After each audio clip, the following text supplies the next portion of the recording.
You were warned. Show me the easement. This road belongs to the association. Recorded where? Don't play games. Book and page number. We pause? No. You're blocking emergency access. With whose permission? We're restoring an existing corridor. Dismiss the deed, it doesn't matter. The board approved it. Ignore the marker. Say that again? Old fences get replaced. This one isn't yours. Delay costs will be charged to Who you. authorized entry? The board. Names. Turn off the phone. No. Move it. He thinks filming makes him right. Finish before inspection. State your name and company. You don't question us. I just did. Sir, I need written instruction. You already have it. Read it aloud. He's risking the whole project. Is that really his property? She said the road already existed. Ask for the record. There is no time for this. Inspection is next week. Faust. That's... Clear the entire corridor. It isn't your corridor. You can fight it later. You'll explain it Next later. Stake reaches the house. Keep moving. Why is he so calm? Because The first fence post hit the dirt, while Isaiah Carter stood 10 feet away, holding the deed that proved the land was his. "You don't get to block HOA access," the president snapped, as workers dragged away the cedar rails his late wife had chosen. But what happens when the person being ignored understands land law better than everyone in the room? Why was a private developer so desperate for a strip of soil no wider than a driveway? And why did Isaiah quietly photograph every broken post instead of stopping them? Weeks later, the same woman would sit across from him, begging for access to land her entire expansion depended on. Stay to the end, because the fence was never the real prize. The cedar rail cracked before Isaiah could lower his phone.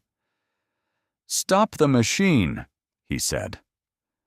Foreman Miguel Alvarez, 43, raised a hand toward the excavator. The engine idled, but the chain around the first post stayed tight. Across the ditch, Vanessa Hale stood beside a utility cart, a folder against her hip. "You were given notice," she called. "This is HOA access." Isaiah held out the survey. "Show me the recorded easement number." Vanessa did not take it. Neighbors watched from the sidewalk. One lifted a phone, then lowered it when Vanessa noticed. "We are not debating this in the road. You brought a crew into the road." Gregory Voss stepped from behind a truck. "Mr. Carter, the association is restoring an existing corridor." Isaiah turned its seal toward him. "Existing where?" Gregory glanced at Vanessa. Isaiah photographed the chain, plates, and orange paint inside his boundary. The air smelled of diesel and wet leaves. Each click sounded thin beneath the hydraulic whine. Miguel climbed down. Gray streaked his beard. His thumb worried one glove. "Sir, we were shown a map." "Was it recorded?" "I don't know." Vanessa opened her folder. "He doesn't need to answer you." Miguel crouched near the post. A metal survey cap showed through torn grass, its numbers dark with soil. He brushed it clean. "This marker is inside the cut line." Gregory's voice sharpened. "The layout was approved. Continue." Miguel did not move. Isaiah photographed the cap beside the cedar root. A small black leaf had been burned into the lower rail. Evelyn had marked it years earlier, laughing when it looked like a feather. His fingers hovered above the wood, then dropped. Vanessa followed his gaze. "Old fences get replaced. This one isn't yours." Across the street, a woman whispered, "Is that his line?" Her husband stared down. Vanessa said it was common access. Gregory stepped between Isaiah and the marker. "Any delay costs may be assessed against you."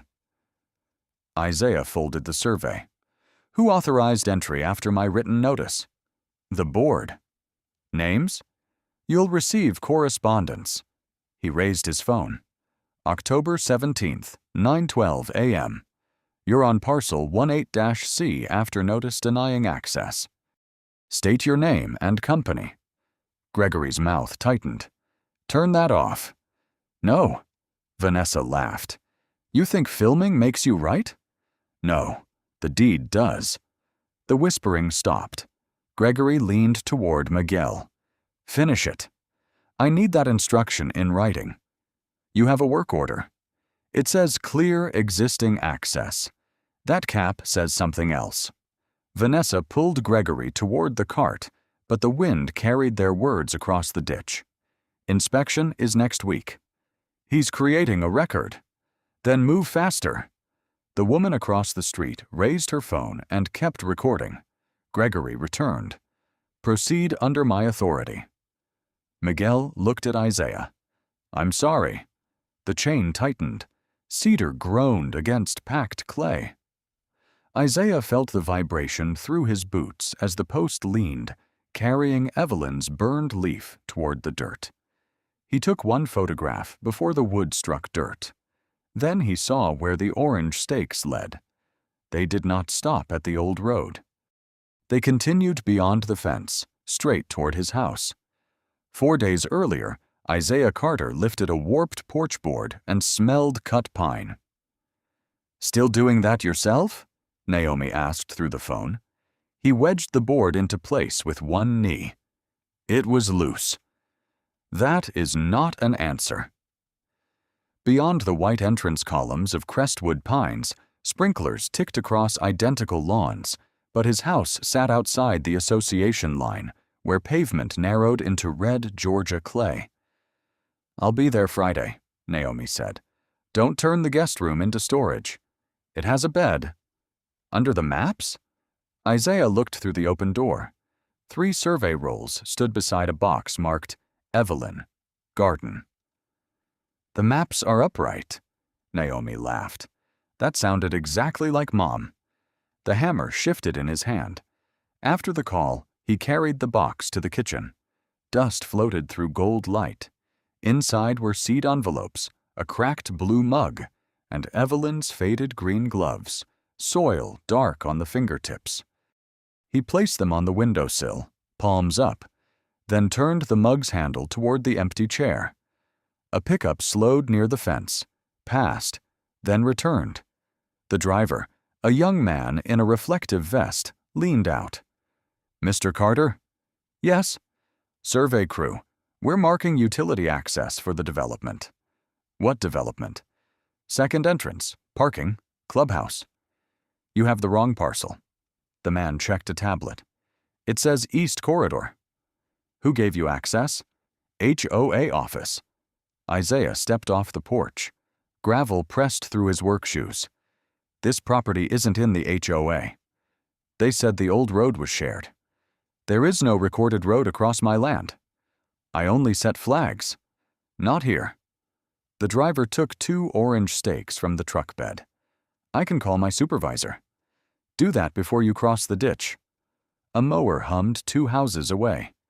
The driver studied Isaiah's patched shirt and paint-stained hands.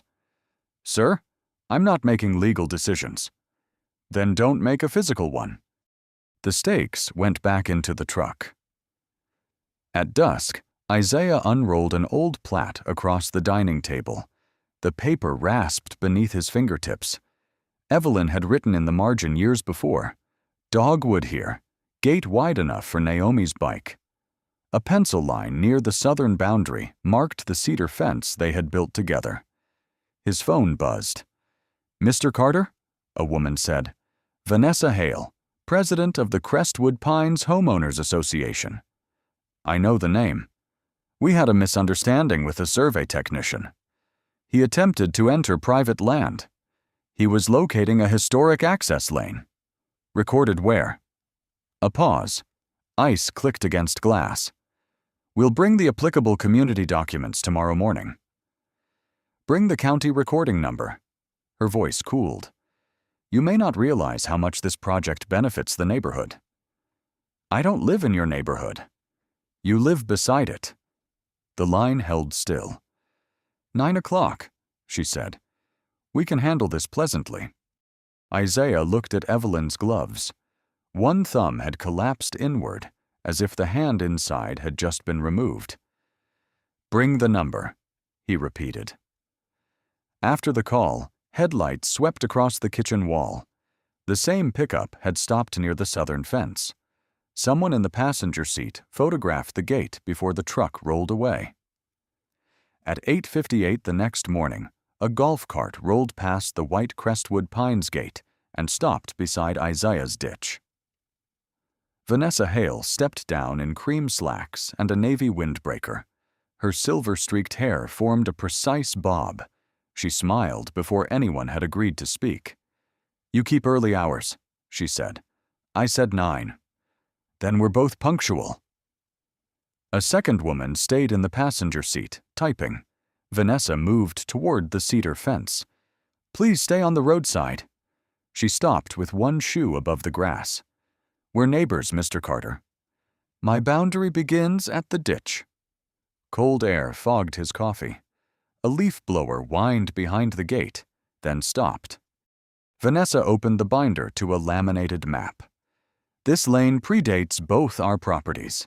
It has always provided service access to the eastern side." Isaiah held the paper by one corner. A bright red line crossed his fence and ran behind his house. County seal. This is the association's planning copy. Surveyor's signature. The board has counsel. That wasn't my question. The plastic cover creaked under her fingers. Vanessa tapped the line. Emergency vehicles, utilities, landscaping. You cannot block a recognized route because you installed a decorative fence. It isn't decorative. Then call it sentimental. The legal issue is unchanged. Isaiah set his coffee on the porch rail. Heat rose with the smell of chicory. "Give me the book and page number for the recorded easement." She looked toward the woman in the cart. "Marla, note that he refuses cooperative discussion." Isaiah looked past her. "Also note that I asked for the recording number." Marla's thumbs stopped. Vanessa turned a page too quickly. "The HOA has maintained that corridor for years." "With whose invoices?" "That is internal." "Who granted access?" "Prior owners."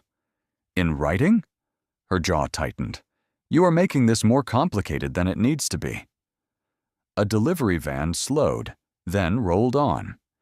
Isaiah unfolded his county plat across the rail and held one corner with Evelyn's cracked blue mug. "This line ends here," he said, pointing to the faded notation before his parcel. "Your red line begins where the official record stops." Vanessa leaned closer, perfume mixing with damp cedar. "Old plats are incomplete. Recorded plats control until amended." "You're a handyman, Mr. Carter, not a land use attorney." He met her eyes. "The number." The cart fan clicked on. Vanessa closed the binder. "You'll receive a formal notice by the end of the week." "Will it include the easement?" "It will include consequences." She turned, then looked back. This community approved a major improvement. One holdout will not derail it. I haven't refused anything lawful. You're refusing progress. No, I'm refusing a map without a record. Marla lowered her phone. Vanessa climbed into the cart. "Our legal consultant will contact you. Have him bring the number." The cart hummed away, crushing acorns. Isaiah watched until it passed the gate. Then he saw a thin yellow flag near the far fence post. It had not been there the night before. He crossed the yard, pulled it from the soil, and found 3 words printed on the stem. Proposed Access Center Line. Isaiah laid the yellow flag on his dining table beside the county plat. At 10:17 a.m., he photographed both, then moved Evelyn's blue mug before the coffee ring reached the paper. The house was cold enough that the floorboards tightened under his steps. He called the Bellwood Records office. "Property Archive," a woman answered. "Ruth Bennett." "I need every recorded access right affecting parcel 18-C. Owner? Isaiah Carter." Keys clicked.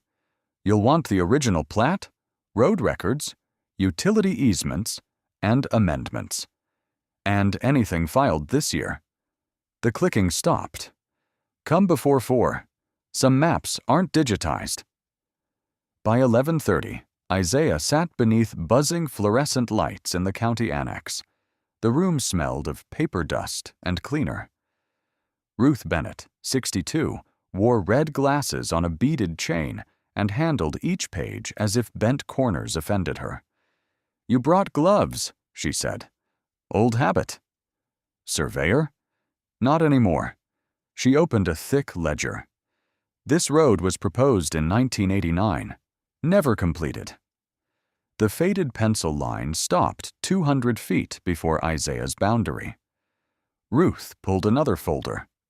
The county abandoned the remainder in 1996. No public maintenance after that. Private easement. None indexed to your parcel. He placed Vanessa's laminated map beside the plat. Its red corridor crossed the gap, passed through his fence, and ran behind his house. Ruth angled it toward the light. No seal, no revision block, no filing stamp. Could it be preliminary? Preliminary plans don't create rights. She brought out a recent application. Crestwood Pines Expansion, filed 6 weeks ago.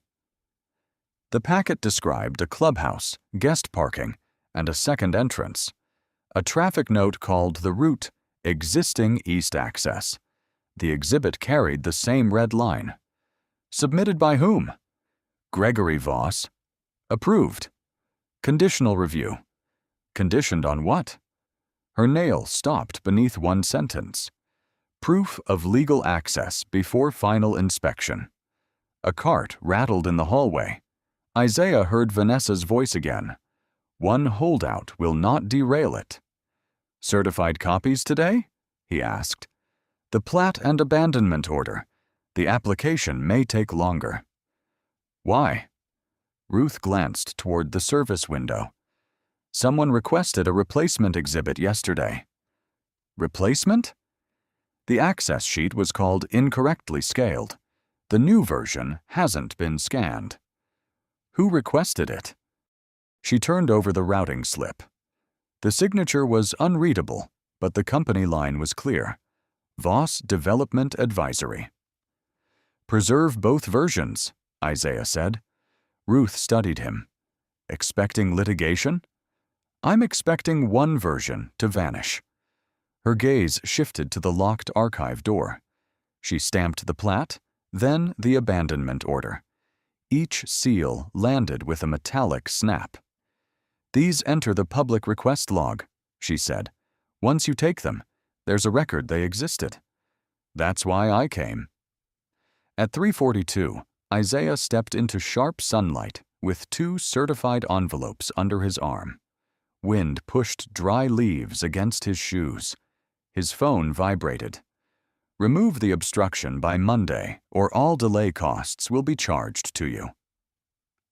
Below the message was a photograph of his cedar fence.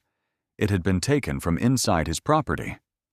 Isaiah enlarged the photograph until the cedar grain blurred. The camera had been inside the ditch, beside Evelyn's dogwood. He saved the message and typed beneath the timestamp. Entry after verbal refusal. At 6:40 that evening, he parked behind the Crestwood Pines clubhouse. Warm air smelling of coffee moved through the open doors. Folding chairs faced a screen beneath a banner. Community Expansion Night. Vanessa stood in front, wearing a red jacket. Mr. Carter, I didn't realize this meeting concerned you. You photographed my property. Our consultant documented the access corridor. From inside my boundary. We can discuss that later. Gregory Voss, 52, extended a hand, then smoothed one polished cuff. You must be the adjacent owner. Isaiah Carter. Then you'll benefit from tonight. I prefer documents. Gregory withdrew his hand. You'll see both. Isaiah sat in the last row. The projector fan whirred overhead, blowing warm dust against his face. Vanessa dimmed the lights. Crestwood Pines is entering its next chapter. Slides showed a clubhouse, guest parking, walking paths, and a second entrance. Applause rose when she promised better emergency access and higher home values. How much higher? A resident asked. 8 to 12% over time. And assessments? Minimal, provided the schedule remains intact. Gregory took the lectern. The project has passed preliminary review. Land control is secure, engineering is advanced, and access is essentially resolved. Is the eastern route recorded? Isaiah asked. Heads turned. Gregory clicked forward. A transportation diagram flashed across the screen. For less than 2 seconds, a red line crossed Isaiah's parcel, cut through the cedar fence, and ran over the gray outline of his house. Then the screen went black. Someone whispered, "What happened?" "Technical issue," Gregory said. "Put that slide back." Vanessa's voice sharpened. "Please sit down. The route crosses my residence. It shows a planning corridor. You said land control was secure." A chair scraped. He pressed the remote, but a budget slide appeared. The image was not to scale. Then show the recorded survey. This isn't a title hearing. No, it's where you're asking neighbors to rely on one. The vent above the exit rattled in the silence. Vanessa stepped from the lectern. "Mr. Carter has chosen to dispute a historic service lane. Council is handling it." A woman frowned. "You told us there was no dispute." "There is no valid dispute." "Then why was his house under the road?" another resident asked. Gregory closed the laptop. The projector light narrowed to a white dot and vanished. Tonight is about community benefits, not one owner trying to leverage the process. Isaiah looked at the blank screen. "How much have you already paid for a road you don't own?" Vanessa snapped her folder shut. No one applauded when she called a break. As chairs shifted and coffee sloshed in paper cups, Isaiah noticed a young woman at the budget table staring at one printed line. She covered it when Gregory approached, but not before he read the heading. Non-refundable infrastructure deposit. The young woman at the budget table folded the page before Gregory reached her. "Everything all right, Lena?" he asked. Lena Park, 34, assistant treasurer of the HOA, pushed black hair behind one ear. "Reconciling the infrastructure line. That can wait." Her eyes flicked toward Isaiah. "You should get coffee." "I'm fine." Isaiah left before Vanessa could corner him. Cold air tightened against his face. Gravel clicked beneath his shoes as the doors shut on forced laughter. By 8:15 the next morning, 3 envelopes sat on his kitchen table. One went to the HOA, one to Gregory's firm, and one to Miguel's company. Each denied entry to parcel 18-C without a recorded easement or written consent. Naomi called while he flattened the certified mail receipts. "You sound tired."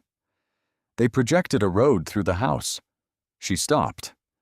"Dad." It was on screen for 2 seconds. "And everyone saw?" "Enough people did." He looked at Evelyn's gloves. "I'm handling it." "That's what you say when you don't want me involved." At noon, he delivered a copy to the HOA office. Vanessa read it behind the counter. "This is hostile. It's notice. You're threatening volunteers." "I'm defining a boundary." Her nails tapped the paper. "Do you intend to demand payment?" "No." "Then what do you want?" "The recorded right you keep claiming." Her smile disappeared. "You are obstructing a community safety project." "Do not enter my land." She slid the notice back. He left it there. "That copy is yours." By evening, her response had reached every inbox in Crestwood Pines. The message called him an adjacent owner, exploiting a technical ambiguity to pressure families and delay emergency access. It warned that the board would protect residents from private financial leverage. Isaiah printed it once. The page was warm when he laid it beside the receipts. Outside, a dog barked, then stopped. The next morning, he found another copy beneath his front door, weighted with a smooth landscaping stone. Across the road, a neighbor bent over an empty newspaper sleeve until Isaiah went inside. At 4:30, Lena parked half a mile away and walked up carrying a plain envelope. "You shouldn't be here," Isaiah said. "I know." Wind pulled at her cardigan. "I can't give you private records." "I didn't ask." "These were distributed at the meeting. Public copies." Inside were budget summaries. One line was highlighted in yellow. Non-refundable infrastructure deposit, $640,000. Isaiah checked the date. "Paid 3 weeks ago." "Before final access approval," Lena said. "And there's more." She showed him a capital schedule listing grading, drainage, and roadwork across the eastern corridor. "They budgeted construction on my parcel." As if access already existed. "Who approved payment?" Her fingers tightened around the envelope. Vanessa signed. Gregory certified the route. Headlights swept across the trees. Lena stepped off the porch. "I have to go." "Why tell me?" She watched a utility truck slow beside the fence. "Because they're not trying to prove the road exists," she said. "They're trying to make it look like it always did." The truck stopped. 2 workers climbed out and began unloading orange barriers. At 6:58 the next morning, the first orange barrier scraped across Isaiah's gravel. He stepped onto the porch, phone recording. Diesel and wet earth mixed with the smell of untouched coffee. Miguel Alvarez stood by the truck from the night before. 4 workers unloaded chain and a compact excavator. "You got my notice," Isaiah said. Miguel removed one glove. "I did." "Then why are you here?" Vanessa's golf cart rolled through the white gate. Gregory followed in a sedan. "The board authorized emergency access restoration," Vanessa said.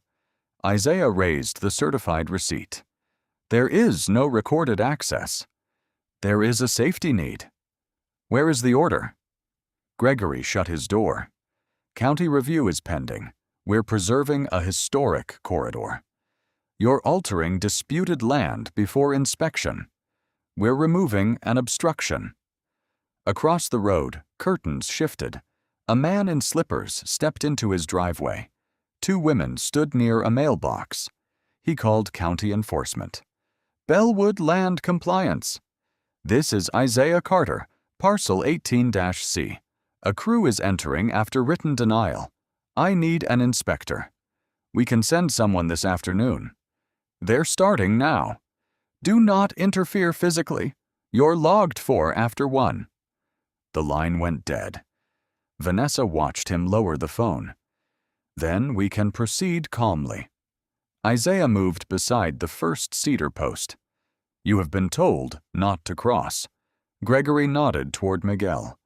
"Begin." Miguel's jaw tightened. "I need the access basis in writing." "You have a work order." "It says existing corridor." "It is one." Isaiah pointed to the metal cap in the grass. "Your line crosses the marker." Vanessa raised her voice. "Mr. Carter is delaying emergency improvements over a personal fence." A woman by the mailbox whispered, "Maybe he should let them through." The man in slippers looked down. Miguel signaled the excavator. Its engine thudded through Isaiah's boots. A worker looped chain around the post. "Stop the machine," Isaiah said. No one moved. He did not touch the chain. One hand stayed open. The other held the phone. Vanessa came closer. "If you create a scene, that will be documented." "I'm documenting it."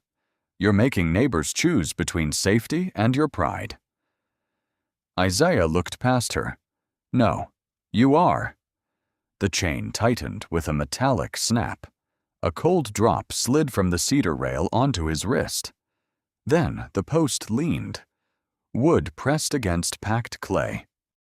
Miguel flinched before the root tore free. Isaiah felt the vibration in his knees. One woman raised her phone. The other touched her arm. "Don't," she murmured. The phone stayed up. Gregory checked his watch. Keep going. The second section came loose faster. Soil scattered over Evelyn's burned leaf. Isaiah crouched after the machine backed away and brushed dirt from the mark with 2 fingers. Miguel stood behind him. I'm sorry. Isaiah lifted the phone. Say who ordered it. Miguel looked at Gregory. On camera? Gregory said. Absolutely not. Vanessa pointed ahead. Finish the line. Isaiah turned. Orange stakes continued beyond the fence, past the dogwood, toward the house. At the far end, a worker drove one more into the ground. It stood less than 6 feet from Evelyn's kitchen window. The worker's hammer paused above the stake near the kitchen window. That one stays out, Isaiah said. Gregory pointed toward the orange line. It marks the proposed center. It marks my house. Vanessa folded her arms. The route can be adjusted during engineering. Then adjust it before you enter. Miguel lowered his hand. The excavator idled behind them, sending a tremor through the porch boards. Diesel hung in the cold air. Gregory checked his watch. We have enough for today. Isaiah watched them leave with 7 cedar sections stacked beside the ditch. The final truck dragged mud across the grass.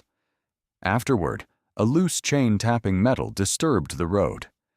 At 12:26, a silver hatchback braked at the gate. Naomi climbed out before the engine stopped. She wore a charcoal coat over office clothes.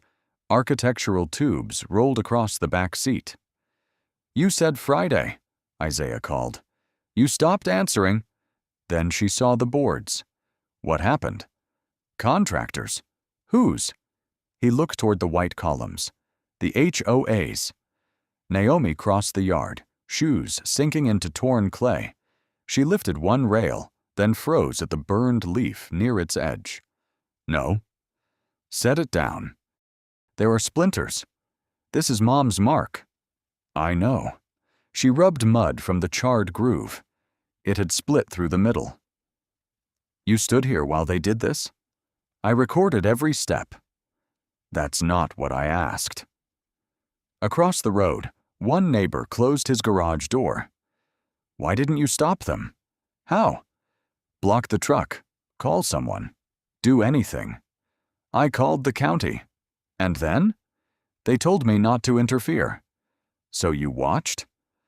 The loose chain struck the truck bed once in the wind. Isaiah reached for the board. Naomi held it against her coat. You and Mom built this fence. Yes. She burned this leaf because I said it looked too plain. I remember. Then why are you talking like it was lumber? His fingers closed around his shirt cuff. For 1 second, the button would not pass through the hole. Because if I touched that chain, he said, Vanessa would tell every camera I was dangerous. She needed me angry more than she needed that road. Naomi stared at him, stared at. I would not give her both. Inside, the kitchen felt colder than the yard. Isaiah placed a cardboard box on the table and opened it. Photographs lay beneath seed catalogs. Evelyn holding a level against the first post. Naomi at 19 carrying nails in a red cup. Isaiah laughing with sawdust in his hair. In the last picture, Evelyn pressed a heated metal leaf into the cedar. Naomi sat without removing her coat. I forgot Dad took this. He used the timer. You hated that camera. I hated waiting for it. She almost smiled, then covered her mouth. Isaiah turned the broken rail so the leaf faced upward. They wanted the fence gone before inspection, he said. That means it proved something. What? That no road existed here. Naomi looked toward the orange stake visible through the window. What are you going to do? He slid the photographs into a sleeve. I'm going to make them explain every mark. His phone vibrated against the table. A message from Lena contained an address, a time, and 6 words. I found where the money went. At 8:10 that night, Isaiah parked behind a diner off County Route 6. Lena sat in the last booth, her coat still buttoned. Tea cooled between her hands, and a yellow highlighter lay across copied pages. "You came alone?" she asked. "Yes." "Phone off?" He placed it face down. "Recording nothing." She pushed the papers over. These were in the public board packet before Vanessa removed the appendix. Fluorescent lights hummed. It smelled of burned toast and fryer oil. Isaiah read the first page, then the second. $640,000. Non-refundable. Paid before access approval. 3 weeks before the meeting. He touched the highlighted line. The ink had bled through the paper. What did they buy? Grading, drainage, road work, and a reservation fee. On land they don't control. Her spoon clicked against the saucer. There's more. She unfolded a traffic memorandum requiring 2 legal entrances before final occupancy approval. One had to support emergency vehicles year-round. "The western gate isn't enough," Isaiah said. "No. Without an eastern route, the expansion fails review. And they chose my parcel. They chose it because the other connection is blocked." "By what?" Lena glanced at the windows. Rain spotted the glass. An abandoned tract south of the drainage channel. Parcel 47. "Who owns it?" "A dissolved holding company. Taxes are delinquent." "Why not buy it?" Gregory said the drainage restriction made it worthless. A server approached with a coffee pot. Lena covered the pages until she passed. Isaiah lowered his voice. "When did the board learn the route wasn't secured?" "Before the deposit." "Who warned them?" "The association attorney." She produced an email summary. Vanessa's reply appeared beneath the warning. "Existing use can be established if the corridor is reopened before inspection." Isaiah read it twice. "They didn't remove the fence because it blocked a road." Lena gripped the highlighter. "They removed it to manufacture one." A truck hissed across wet pavement outside. "Why keep paying?" he asked. Vanessa said delay would trigger penalties. Gregory said once equipment crossed the line, no one would question historic access. Someone did. You did. On the capital schedule, Lena had boxed a date in yellow, October 24th. "Final site inspection," she said. 7 days. Isaiah folded the copies into his envelope. "Can you testify to where these came from?" Her face tightened. "I have a mortgage. I work for a firm that manages 3 associations. I'm not asking tonight. Vanessa will know. She may already." A dark sedan entered the lot, passed the diner, then returned slowly. "I should go." "Use the kitchen exit." "What about you?" "I'll pay." At the counter, Isaiah left cash beneath the untouched coffee cup. Ceramic warmed his knuckles. Outside, rain cooled his neck. The sedan was gone. At home, Naomi slept on the couch with Evelyn's photographs beside her. Isaiah covered her with a blanket, then opened his laptop. Parcel 47 appeared on the county tax map as a narrow wedge of brush connecting Crestwood Pines to the main road. At the bottom, one line flashed in red. Tax sale scheduled Monday, 10 a.m. At 7:12 the next morning, Isaiah called Ruth Bennett before the archive opened. Parcel 47. I need the tax file and every drainage restriction. Ruth exhaled. You found the sale notice. Monday at 10. You have 2 business days. Enough if the restriction is what I think. By 9, he stood at the county counter while Ruth unlocked a drawer. The runners squealed. Cold air drifted from the records room. The owner dissolved 11 years ago, she said. No bids at the first sale. Because of this? She handed him a 1998 covenant. It barred permanent structures near a drainage channel, but not a road. Gregory's people requested this file last month, Ruth said. Did they copy the amendment? What amendment? Isaiah pointed to a handwritten reference. Book 612, page 44. Ruth disappeared downstairs. 20 minutes later, she returned with a survey packet. The amendment allowed the restriction to be released if the blocked channel was restored and inspected. Someone reading only the index would call this parcel useless, she murmured. Someone in a hurry. Outside, Isaiah called Samuel Grant, 58, a drainage engineer he had worked with years earlier. You still owe me lunch, Samuel said. I may owe you a site visit first. That sounds more expensive. Parcel 47, today. Samuel arrived after noon in a faded field jacket, a measuring rod over one shoulder. He looked at the HOA gates beyond the brush. You said you were retired. I said I stopped taking clients. They pushed through waist-high grass. Burrs caught Isaiah's trousers, and damp soil shifted under his boots. Near the ditch, a leaning wooden marker carried 2 white-painted digits, 47. Samuel crouched beside it. There's your kingdom. There's their second entrance. The channel was buried under reeds and fallen limbs. Stagnant water smelled sour, but the concrete outlet beneath the county road remained intact. Samuel tapped it with his rod. Clear the blockage, reshape 20 yards, add stone. The covenant can be released. Cost? $45,000 to $60,000. Isaiah looked through the trees. The parcel made a clean connection from Crestwood Pines to the road without touching his home. So Gregory called it worthless, Samuel said.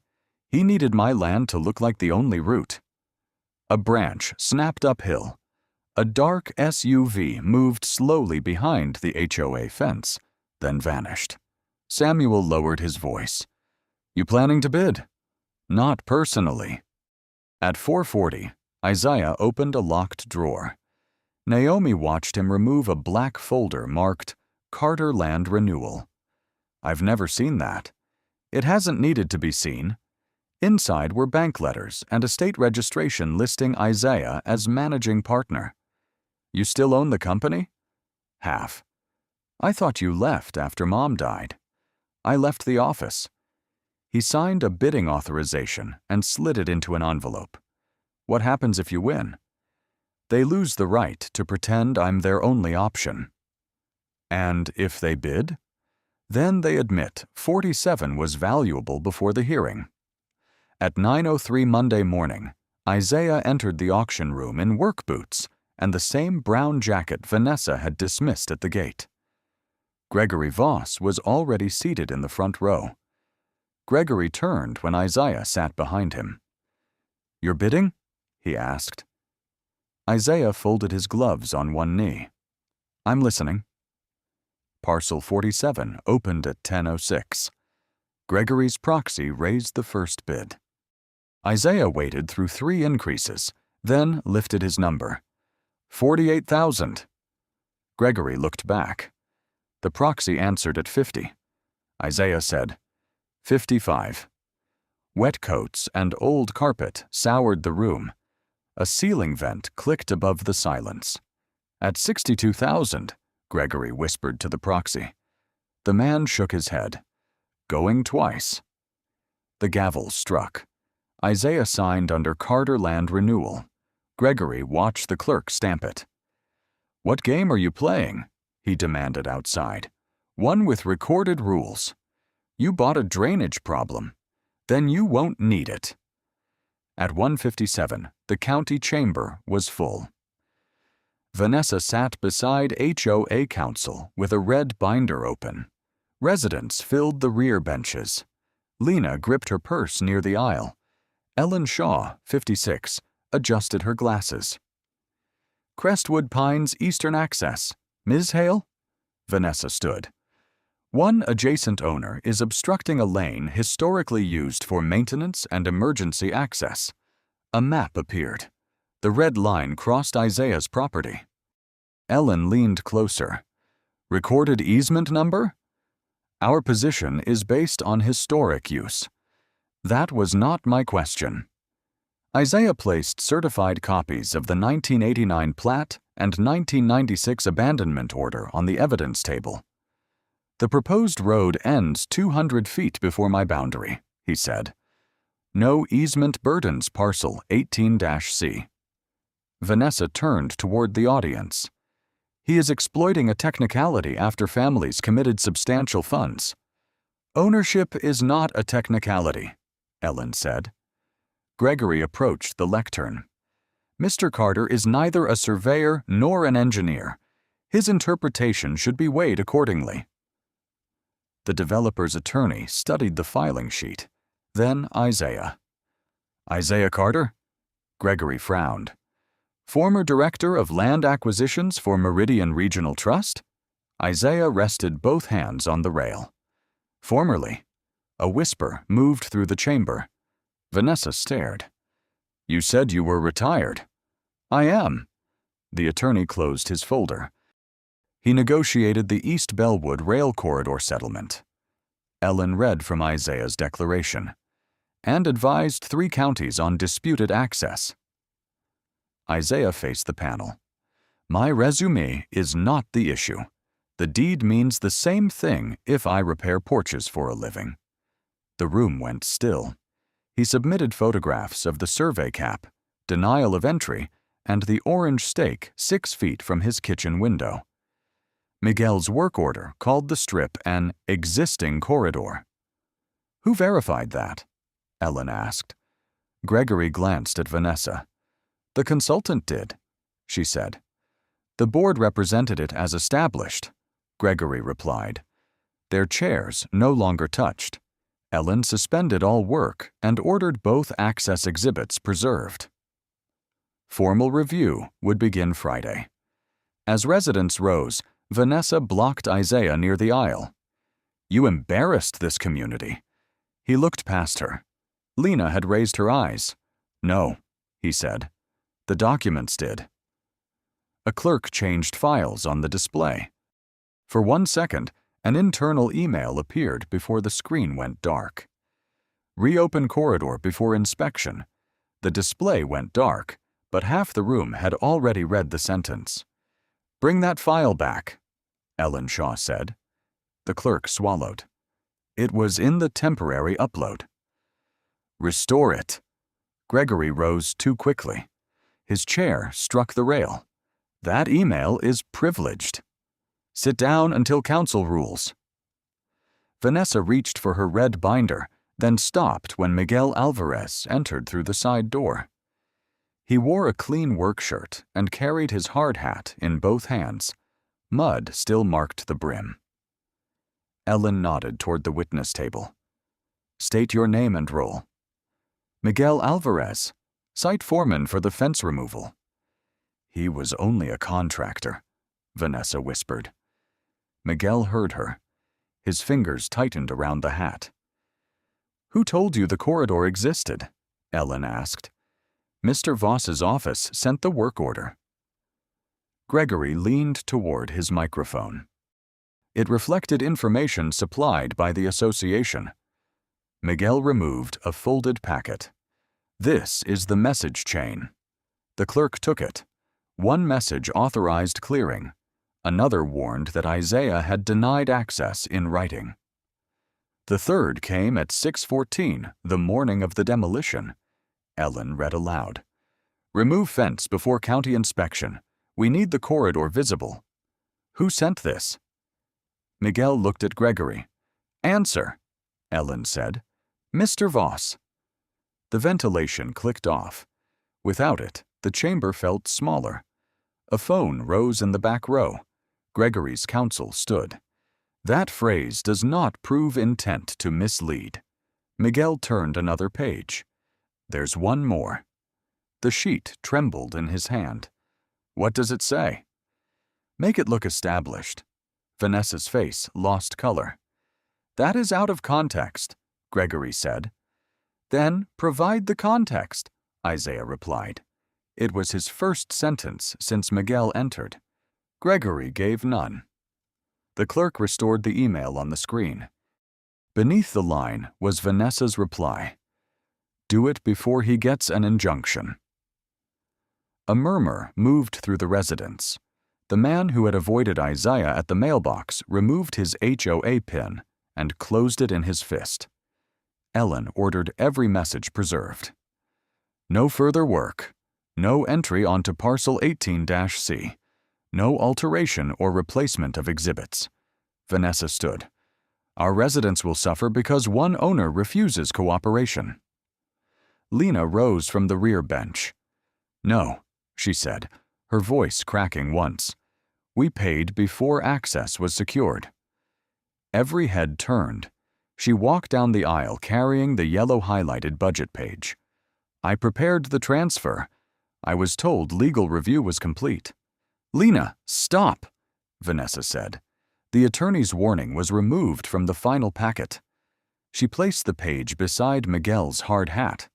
Ellen compared the deposit date with the email timestamp. Friday's review is now a formal evidentiary hearing. Outside, fine rain chilled the stone steps. Miguel caught Isaiah beneath the awning. I should have stopped the crew. You asked for the order in writing. I still pulled the post. Isaiah looked at the hat in his hands. Then tell the whole truth Friday. Across the lot, Vanessa stood alone while residents passed without speaking. Isaiah's phone buzzed. Ruth had sent a photograph of the replacement access exhibit filed that morning. The surveyor's signature block was blank. At 9:02 Friday morning, every seat in the county chamber was taken. Residents stood along the back wall, many wearing green pins from the expansion launch. Isaiah sat beside Naomi, the broken cedar leaf wrapped in brown paper inside her bag. Ellen Shaw opened the hearing. No recorded easement has been produced for Parcel 18-C. Gregory's attorney rose. Historic use remains disputed. It does not appear on the 1989 plat, the abandonment order, or any title report before us. She lifted the replacement exhibit. This was filed after Mr. Carter requested certified records. It has no surveyor signature. Who authorized it? Gregory leaned toward his microphone. My office transmitted a planning revision based on information supplied by the HOA. Vanessa turned. You told us it was sufficient. I said it required verification. You certified the route. I certified the concept. A dry laugh came from the gallery. Ellen placed Miguel's messages beside the budget page. The phrase, "make it look established," was sent before the fence removal. The board had written notice denying entry. This commission finds no legal right to cross Mr. Carter's land and is referring the record for review of possible misrepresentation. Vanessa gripped the table. You're treating volunteers like criminals. No criminal finding has been made, Ellen said, but intent affects insurance and civil liability. The HOA's attorney received a message, read it, and closed his eyes. What is it? Vanessa asked. The carrier denied preliminary coverage. Denied what? Intentional entry after notice. It may defend the association, but it will not cover willful acts. Shoes scraped tile. So we pay, someone called. The treasurer stood. The reserve cannot absorb the deposit in litigation. Lena answered first. The $640,000 is non-refundable. Voices broke across the room. You said access was secured. You promised no special assessment. Vanessa stood. Gregory Voss assured the board. Gregory shoved back his chair. The minutes show repeated warnings. You ordered us to proceed before verification. Those were draft notes. Lena opened a binder. No. Approved September 12th. She read, Council advises no work until recorded access is confirmed. President Hale directs consultant to preserve schedule. The pin on one man's lapel flashed under the lights. He removed it, walked forward, and placed it before Vanessa. The click was almost lost beneath the ventilation. A woman followed, then another. A line formed through the aisle. Pins landed beside the red binder, one after another. Small metal taps in a room where no one raised a voice. Vanessa watched the pile grow. Isaiah did not. He loosened the brown paper in Naomi's lap until Evelyn's split leaf showed between them.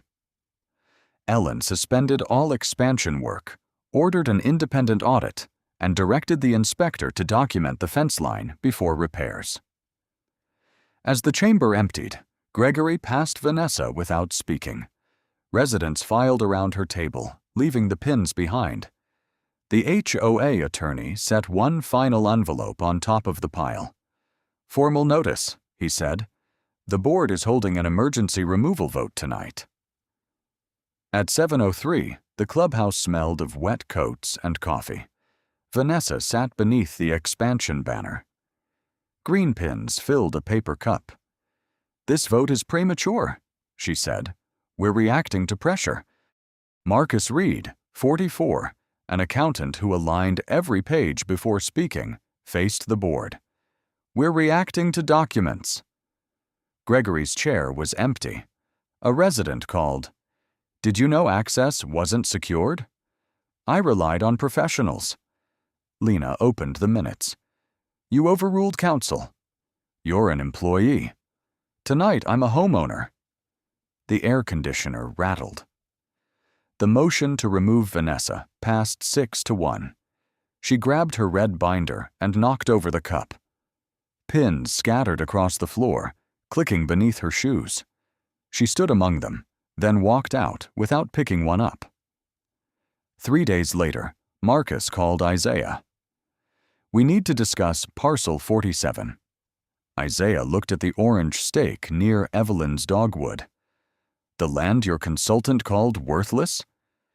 "We have the drainage report. So now it matters.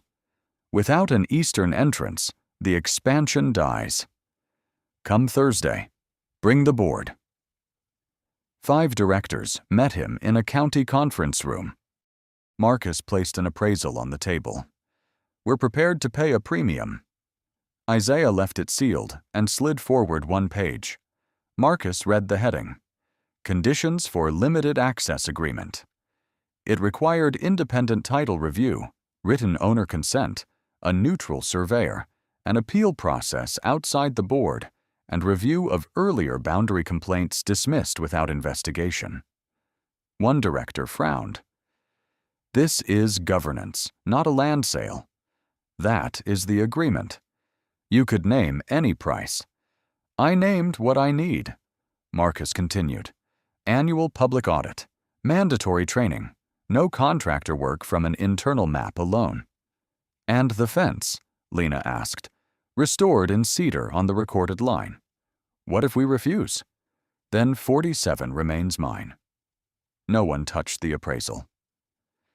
By noon, the board signed. Isaiah would retain the parcel and grant a narrow recorded easement only after drainage restoration and county approval. Samuel Grant would supervise the work. That afternoon, wind pushed through the high grass. Samuel drove a measuring rod into damp soil beside the weathered marker. "Never thought retirement would bring you back to culverts." "It brought me back to people who skip footnotes." Naomi stood nearby, sketching the road. "It can curve around the old oak." Samuel studied the slope. "That costs more." Isaiah looked at her drawing. "Then it costs more." Marcus crossed the field carrying a toolbox. "What's in there?" Naomi asked. "Permanent survey caps." He knelt and brushed leaves from the painted number 47. "We terminated Gregory's contract," Marcus said. "The audit will be public. Every boundary complaint from the last 5 years gets reviewed." Isaiah handed him the conditions. "Publish this with it." Marcus read the page. "You don't want your name on the entrance?" "No." "What should the sign say?" Isaiah looked toward the dismantled cedar beside his house. One broken rail still carried Evelyn's split leaf. Access by agreement, he said. Naomi opened her sketchbook. Beside the curved road, she had drawn one small leaf. 3 months later, the new cedar fence followed the survey line exactly. Miguel set the final post while Isaiah held the level. The morning was cold, and each breath showed white above the red clay. No machines crossed the ditch without permission now. A county inspector checked every cap, photographed the restored boundary, and signed the page Marcus Reed held on a clipboard. Miguel stepped back. It's straighter than the old one. Isaiah ran his palm over the fresh grain. The old one mattered more. Near the kitchen window, Naomi fitted the broken rail into a frame for the workshop. Evelyn's burned leaf remained split down the middle, but the two halves met again behind glass. The independent report arrived in January. It documented the altered access exhibit, the ignored legal warning, the premature deposit, and the order to make the corridor appear established. Vanessa Hale had resigned before the removal vote became final. She was barred from serving on the board during the insurer's civil review and entered mediation over the uncovered losses. Gregory Voss's firm terminated his contract. The county referred his filings to the professional licensing panel. No one celebrated when the notices were read aloud. The reserve fund was still damaged, and the expansion was delayed for a year. At the next community meeting, Lena Park stood beside Marcus and presented the first public audit. Her voice remained soft, but she no longer hid pages when someone approached.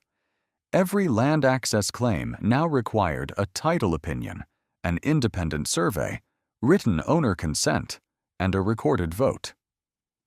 Contractors received stop work authority when field markers conflicted with plans. Residents could appeal boundary decisions to a neutral reviewer.